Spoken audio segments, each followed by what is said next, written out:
guys, welcome to Making Mindfulness Fun. We're continuing our Enneagram wing comparison series and we're on to the Enneagram 5. We're going to be comparing the Enneagram 5 wing 6 to the Enneagram 5 wing 4 and you can find out which one you truly are.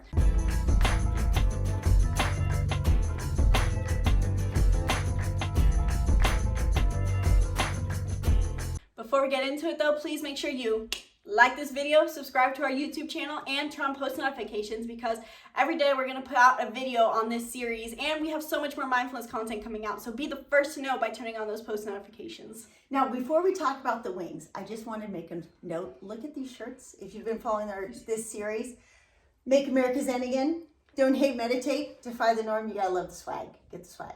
All right, so fives. You have two totally different wings. Everyone has different wings, but remember, 5 as your core desire is not the same as what your wings show up in your behavior and what people maybe see in you. Maybe in your head, you're always acquiring information and you've got to know all the details, but part of you might be more drawn towards security and safety and maybe having a solid 401k plan. And if you're a wing 4, you might be more like, I want to express myself. I'm going to write these new creative books. I'm going to go get 20 different pairs of boots so that my closet represents my personality. That's accurate, yeah.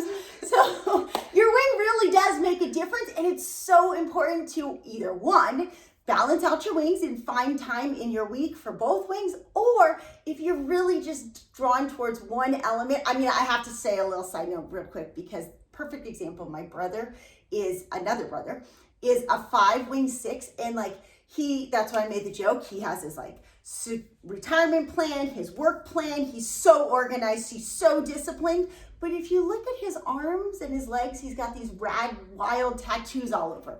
That would be a 5 wing 4 coming out.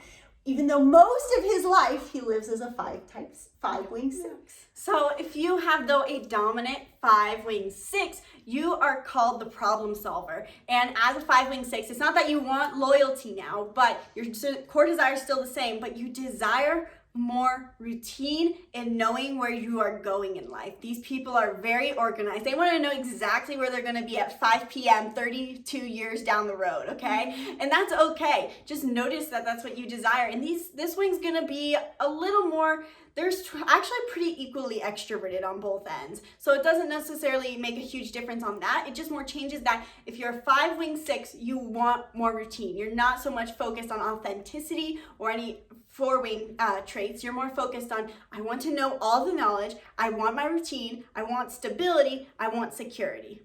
The 5 wing 4, on the other hand, is known as the iconoclast, and they have a bit more sense for drama. Now, you have to note that the 5 wing 4 and the 4 wing 5 easily mistype, and we'll talk more about that in our mistyping series, but totally common for people to mistype as 4s because this wing combo and dominant Enneagram combo can be really tricky because my brother, for example, is a 5 for sure, but his 4 comes out very strong. In fact, if you didn't know him, you would definitely probably think of him more as a 4. And so the 4 is, remember, the 4 is the individualist. They love being creative. They love diving into their emotions. And so it's kind of funny because the type 5 is typically a less emotional Enneagram type.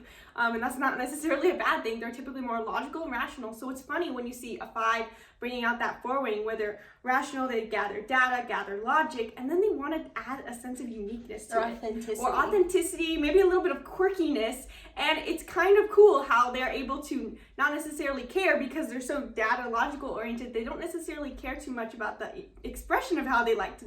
They just express it all in their unique individual way. Yeah, that's a great way to put it though. Yeah, definitely you'll be able to tell your wing difference if you're more drawn towards more traditional things, or if you're more quirky. That'll be definitely an indicator if you have a dominant 6 wing or 4 wing. But remember, you have to think about your core desire and which is your behavior. Yeah, that's the underlying theme of this whole series.